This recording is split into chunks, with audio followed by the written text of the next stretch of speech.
Hey, Nick here. I wanted to make a video that hopefully gives you some information about what a videographer does versus what a cinematographer does, and kind of what you should be calling yourself, therefore, when you're out there in the world trying to get some video work done. Okay, so in my opinion, videographer and cinematographer fall in completely different camps, both related to video production. So I have no idea about the context or history as to the actual titles of cinematographer and videographer, because I mean they've been around for, even videographer's been around for decades and decades and decades now. What I want to talk about is really what you should define yourself as in this day and age. How has that changed? Because I think the types of jobs that you do will often dictate what you are called or what you might be able to call yourself. And that's important because it might affect the type of jobs that you get in the future, but more on that a little bit later. What is a videographer? In my opinion, and this is just my opinion, of course, in my opinion, a videographer is often in environments that are less about control, less about creativity, and more about capture, more about taking in as much as possible. So examples of projects that would use videographers would be things like event videos or highlight reels, short promo videos that don't require too much technical or creative setup, client testimonials, explainer videos. A lot of video work that fits into the corporate realm use videographers. What we do as videographer, because this is kind of what I've been called for the last 7 years, the scale of work we usually do is actually usually quite simple. We don't get to choose the locations, come to our head office. We don't usually get to choose the time of day even that we'd like to capture that particular moment, because you've got board director over here coming in 10 minutes and he's only with us for 20, and then you've got to go and film the marketing manager and she's only available for 30 minutes here. A lot of those types of videos are out of our control as videographers and video producers, and more often than not, again, you're working on your own or in very small teams. You have maybe 2-3 people as part of your team on the day. Videographers, now we are multi-skilled. We're not just camera operators. We know how to light. We know how to work in the environment to get the best audio out of someone. But as videographers, we're generally limited to lighting the person or the subject. We're not looking at lighting massive interiors or controlling and shaping light for certain exteriors. We're looking at good exposure, getting the whoever they are, the talent or the subject on screen in focus, well exposed, and capturing that again as it happens. Or if it's an interview setup and they're looking off camera, capturing that as it happens. Now, there is creativity aligned with that. I don't want it to sound like there isn't, because there is. You are responsible for the style of your videos, right? So as an example, I've just finished up some education videos recently. Education videos where traditionally you're talking to a camera and you're teaching that thing. I wanted to have something look a little bit better than standing in a stale room or with a whiteboard and teaching about a concept or showing a concept. I wanted the environment to really pop. And so I took the time to actually light the entire set, and it looks incredible, but I was still a videographer. I was still in video production world, and it was just me and one other person. So those types of jobs, you're generally known as a video producer or videographer. Any other description or descriptor could work. There might be some other ones out there that I'm not thinking of right now. The danger of not calling yourself that, if that's the work you do, is that people might not understand what it is you do. I can tell you, when you're getting work, the biggest thing that's going to get you more work is, number one, the quality of your existing work. Number two is going to be the quality of relationship you have with existing clients or potential customers. Because if you're a dick, you won't get referred work. If you're a nice person to work with, you will get referred work. The third thing I think is the position title will dictate the work you get. It probably actually has a stronger link between the type of work we get than we probably care to admit. Because if you have on your business card, hey, I'm a vending machine technician and I'd like to shoot your next ad,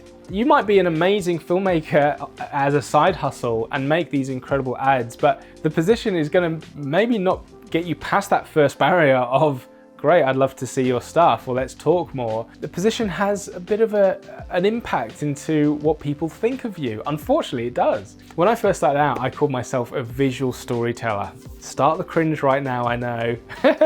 But I started a video production company, and I thought I wanted to be known as something different. I didn't class myself as just a videographer. Not that there's anything wrong with being called a videographer. As I've just explained, like, we do a lot as video producers, right? But I felt I wanted to infuse the fact that I was more creative with my work. I did more pre-production than maybe a traditional videographer would do. So I chose visual storyteller. It was cringy, yeah. But funnily enough, whilst people would talk to me about it and say, man, what does that mean? That's great. Everyone asked me what that meant because they didn't know. They didn't know what it meant. And I rarely had like an actual answer. My answer would be, I make videos. Oh, okay, so you're a videographer then, or a video producer. Okay, so that's videographer, videography.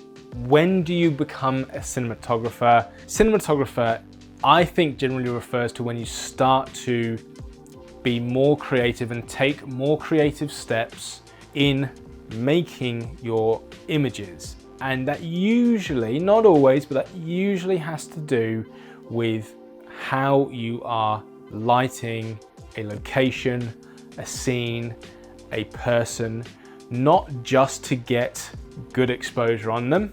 That is a big part of the job though, for sure. It's when you're actually taking other considerations such as the emotion of a shot, a scene, a line that some talent says, and they are often, not always again, but often you're working on jobs or sets with talent, with actors. You're working in a production team where people have specific roles. So you become the director of photography. You are the cinematographer for that project. So those bigger budgeted videos that you get to work in a crew is traditionally where you would be referred to as cinematographer, director of photography. Maybe you're the director and cinematographer, or anything in between. There are clearly a lot of crossover between videographer and cinematographer, videography, cinematography, and yes, maybe even visual storyteller. What should you call yourself? We want to know, right? Well, that is dependent on kind of what we've talked about. There are two things you really got to consider to define what it is you're doing.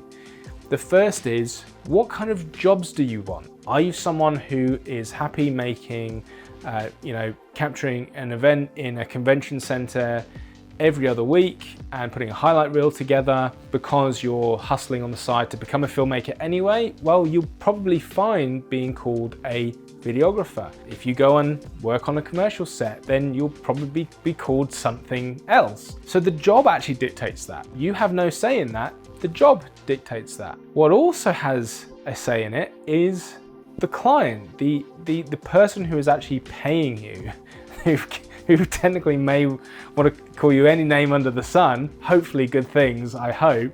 You've got to consider, if you're working direct with clients, with brands, businesses, people who are paying you to make videos for them, or even if it's for documentaries that for people and you're being paid directly by a client, they will have an understanding or an expectation as to what kind of role you are performing. They might not have the budget to get a head of department in like a director of photography, because they might know that with that comes crew, and they're not looking to produce something as polished, something as big or as creative, or take as much time to make it.